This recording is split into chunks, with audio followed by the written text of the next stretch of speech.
Hello dear students, nice meeting you again today. This is our third Daring English program.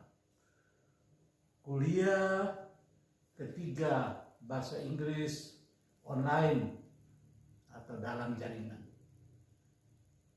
Topik-topik kuliah kita hari ini adalah tentang kata kerja yang penting sekali untuk kalimat-kalimat kita, termasuk kalau kita menulis. Sebuah kalimat pasti ada kata kerjanya. Kata kerja dalam bahasa Inggris bisa kamu lihat tertulis verb, V-E-R-B, kata kerja. Apa itu? Dalam istilah Inggris, kalimat Inggris dikatakan verb is a word that relates to an action, deeds, or the state of things. Kata kerja selalu berhubungan dengan kegiatan manusia, perbuatan manusia, dan keadaan tertentu dari manusia. Ini kata kerja. Saya makan. Makan itu kan tindakan. Saya menulis. Menulis itu perbuatan. Sedangkan keadaan, saya merasa sedih. Saya memikirkan tentang. Demikian beberapa kata yang saya gunakan untuk memperjelas definisi dari kata kerja. Kata kerja selalu menduduki posisi predikat dalam kalimat. Lalu ada beberapa hal yang harus kita kuasai kalau kita mau menggunakan kata kerja itu dengan baik dalam kalimat. Pertama, ada kata kerja yang disebut infinitive verb. Infinitive verb, bentuk dasar dari sebuah kata kerja. Dan biasanya ditulis dengan to open, to understand, to eat, to write, to play, to pray, to go, etc. dan seterusnya. Sedangkan kalau kita bicara tentang kata kerja finitif atau finitive verb, kata kerja ini sudah tetap baku posisinya dalam kalimat.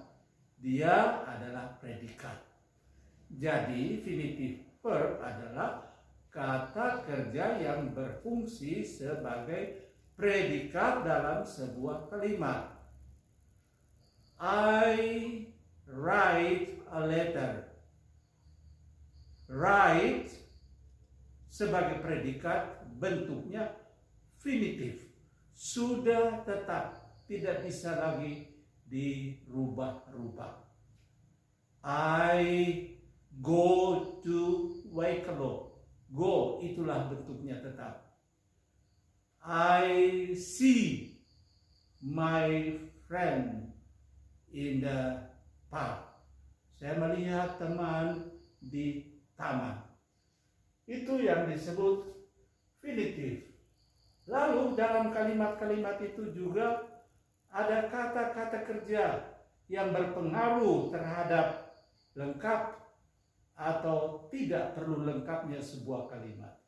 Biasanya kalau lengkap kalimat subjek, predikat, objek, keterangan atau komplement, kata kerjanya adalah transitive verb. Ini transitive verb, kata kerja yang dipakai dalam kalimat, dan kata kerja itu punya objek, punya komplement atau keterangan. Ada juga yang menyebut adverbial. Nah, kedengarannya sederhana, tetapi mesti ada penjelasan khusus. Nah, itu kemudian. Sedangkan yang dimaksudkan dengan intransitive verb, kata kerjanya hanya punya ini, keterangan atau disebut komplement. Saya beri contoh. My mother calls me today. Mama menelpon saya hari ini. Mama subjek, calls predikat, me objek, today. Today adalah keterangan waktu atau contoh lain. They play football in the football field. They subjek, play itu predikat, football objek, in the football field, lapangan bola. Jadi itu kata kerja play itu disebut kata kerja transitif. Karena pasti ada objek dan bisa juga ada keterangan tempat. Yang berikut, kata kerja intransitif. Banyak sekali dipakai dalam kalimat. We go to Waingapu. My father flies to Jakarta by airplane. Bapakku terbang ke Jakarta dengan pesawat terbang. Tidak ada objek.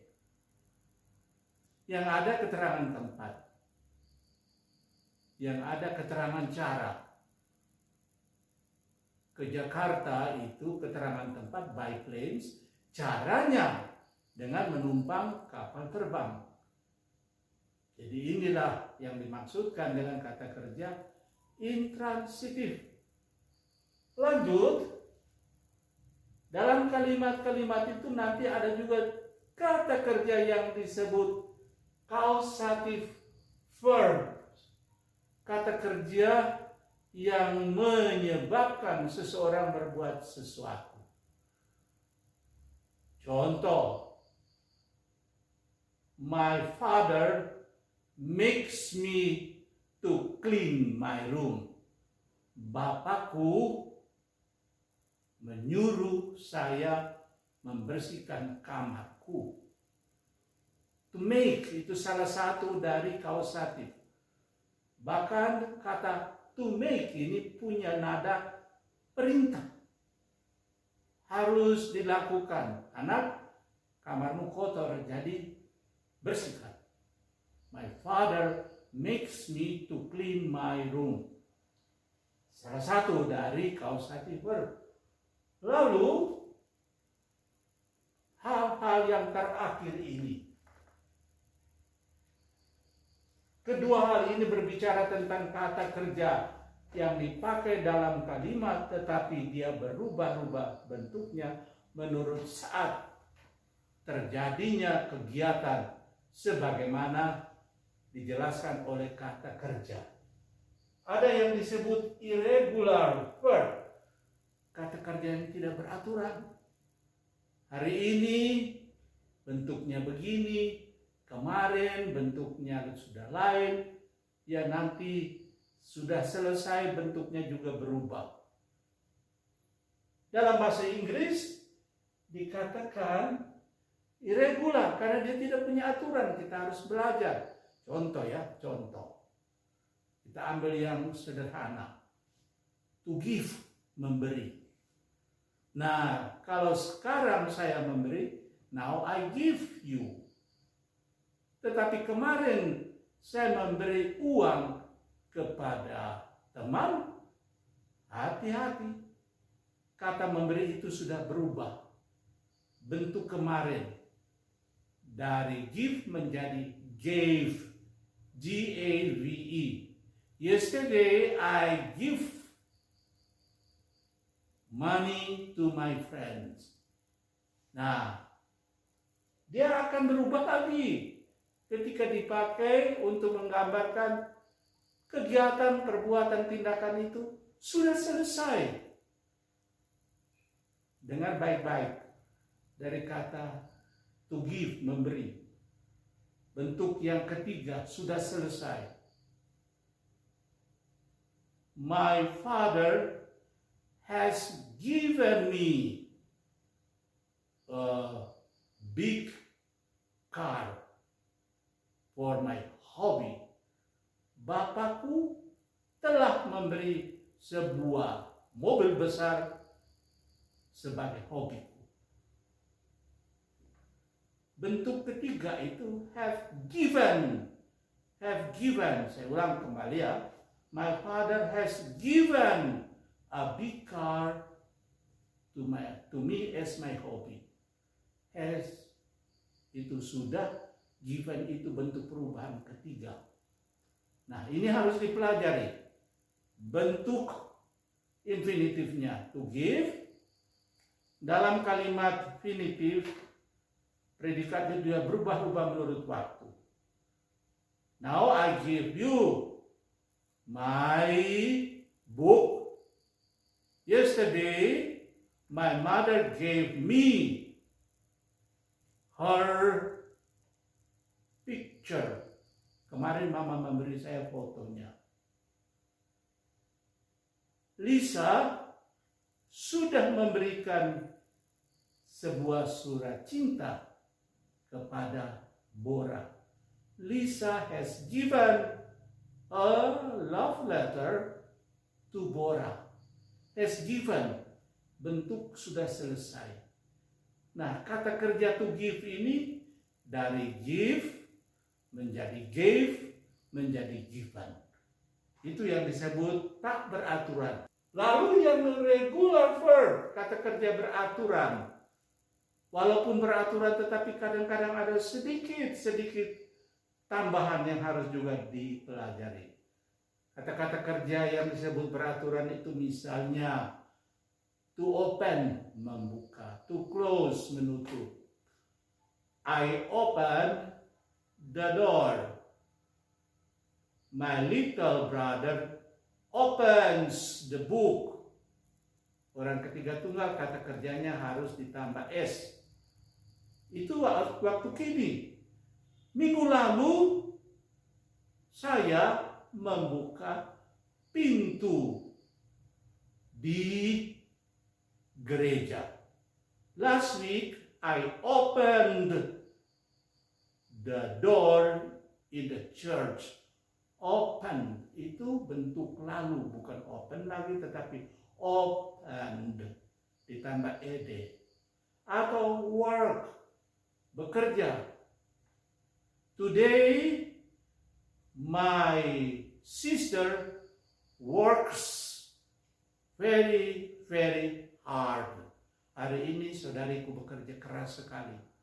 Bentuknya work, tetapi subjeknya orang ketiga tunggal tambah S. Tadi pagi bapakku bekerja di kebun. This morning my father worked in the garden. Tadi pagi bapakku bekerja di kebun. Kata kerja work ditambah E. Itu untuk masa lampau. Tadi pagi. Waktunya sudah lampau. Tadi pagi sudah lewat. Kata kerjanya menjadi worked. Work tambah ed. Nah, kalau bentuk ketiganya sudah selesai atau present perfect atau disebut juga past participle, we have work our homework in the school. Kami sudah mengerjakan pekerjaan rumah kami di sekolah. Sudah. Berarti sudah selesai. Bentuk ketiga. Have tambah work. Secara singkat bentuknya hampir sama dengan bentuk kedua past tense. Work. Perbedaannya kata have yang menjelaskan tentang sudah selesainya sebuah pekerjaan. Demikian beberapa hal ini perlu kita perhatikan ketika nanti kita mulai nyusun kalimat. The time we compose our sentence, then all these items should be our very serious topic. Nah, sesudah itu kita belajar kalimat-kalimat yang kita gunakan. Ada berapa tipenya? Ada berapa jenisnya? Ada hanya 4. Lagi sekali ada hanya 4. Pertama yang disebut kalimat pernyataan. Bahasa Inggrisnya declarative sentence. Artinya kalimat-kalimat yang memberikan pernyataan.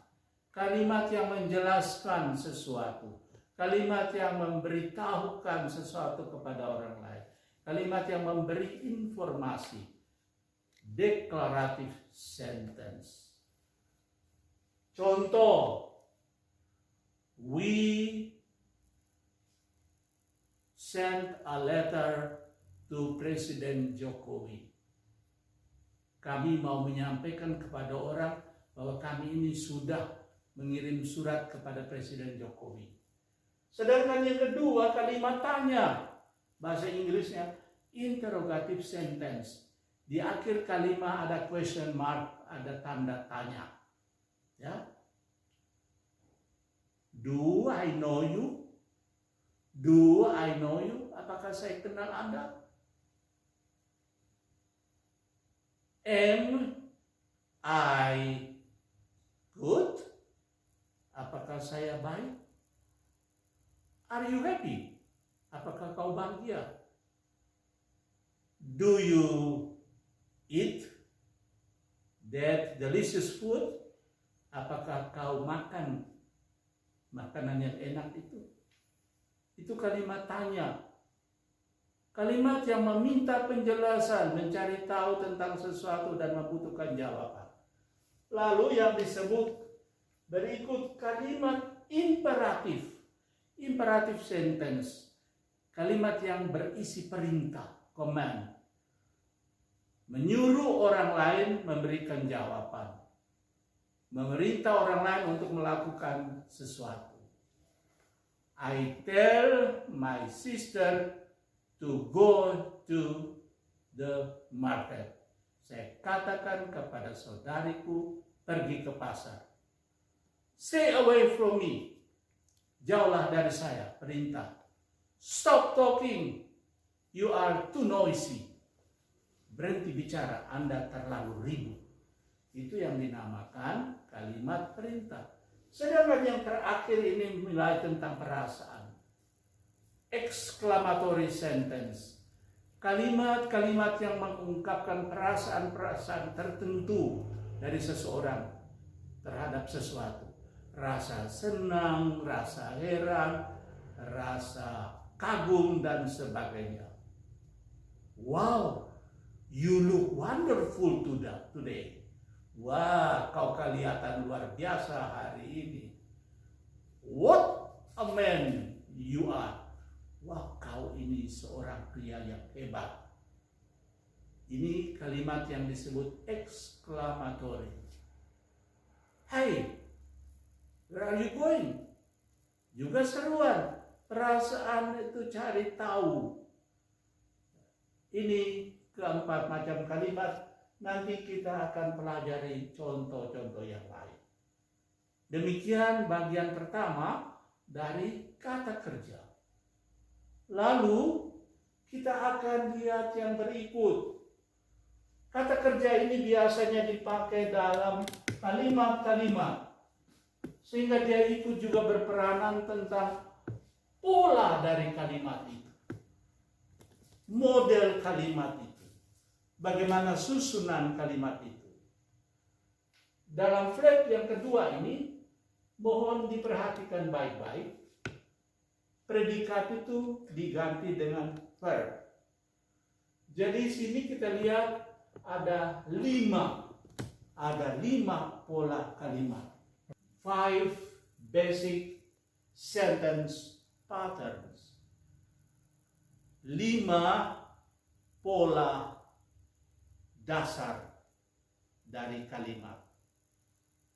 Sentence patterns itu ada pola kalimat. Kita sudah biasa, tetapi baik kita menyadari sehingga kalimat-kalimat kita makin baik, makin sempurna, makin dapat menjadi ungkapan siapakah kita.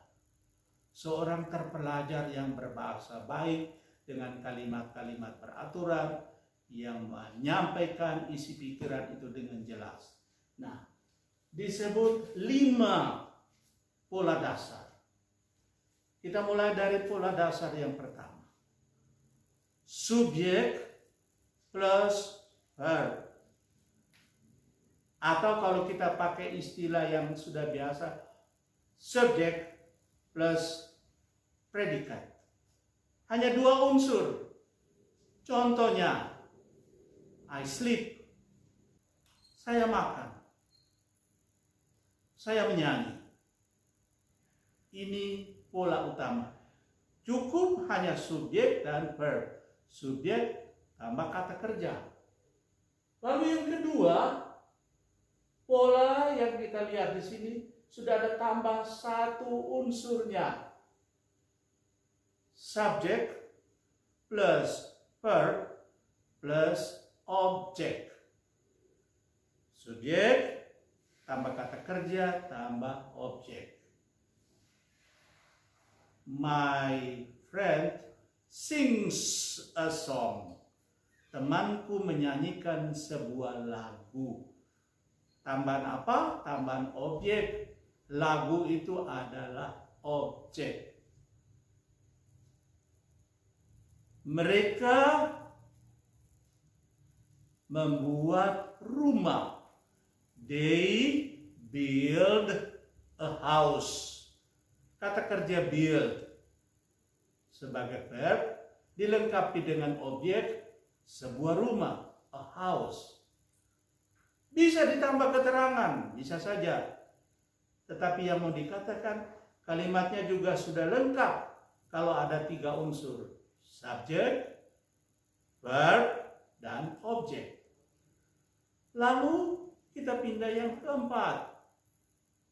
Nah, ada kalimat yang memiliki 4 unsur. Subjek, verb, direct object, dan yang terakhir indirect object. Bahasa Indonesianya.